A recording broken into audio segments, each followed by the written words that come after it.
Hello, my name is Elbert Guillory and I'm the Senator for the 24th District right here in beautiful Louisiana.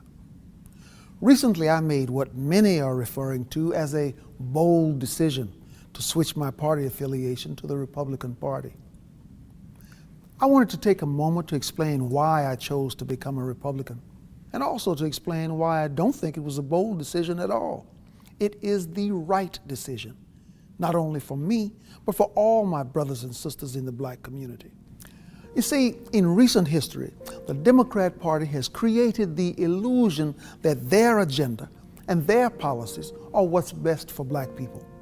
Somehow it's been forgotten that the Republican Party was founded in 1854 as an abolitionist movement with one simple creed, that slavery is a violation of the rights of man.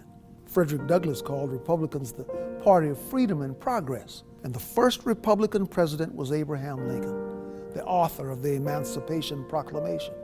It was Republicans in Congress who authored the 13th, 14th, and 15th Amendments, giving former slaves citizenship, voting rights, and due process of law.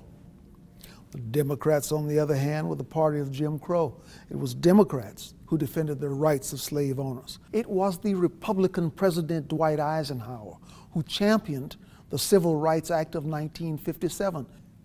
But it was the Democrats in the Senate who filibustered the bill. You see, at the heart of liberalism is the idea that only a great and powerful big government can be the benefactor of social justice for all Americans. But the left is only concerned with one thing: control. And they disguise this control as charity. Programs such as welfare, food stamps, these programs aren't designed to lift black Americans out of poverty.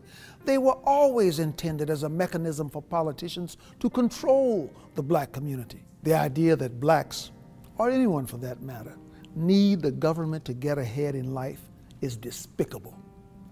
And even more important, this idea is a failure.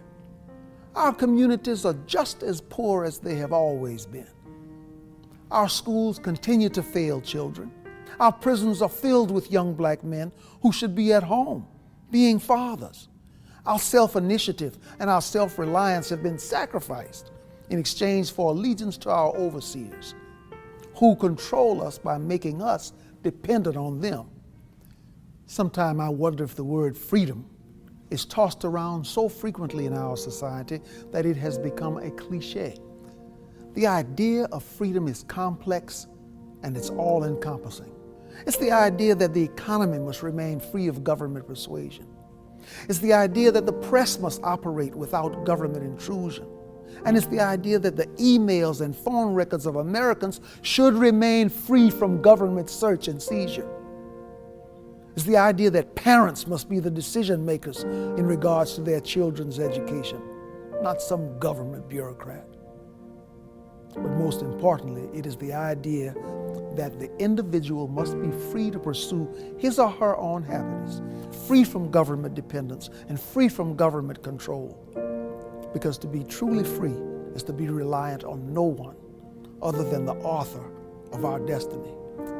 These are the ideas at the core of the Republican Party, and it is why I am a Republican. So my brothers and sisters of the American community, please join with me today in abandoning the government plantation and the party of disappointment, so that we may all echo the words of one Republican leader who famously said, "Free at last, free at last.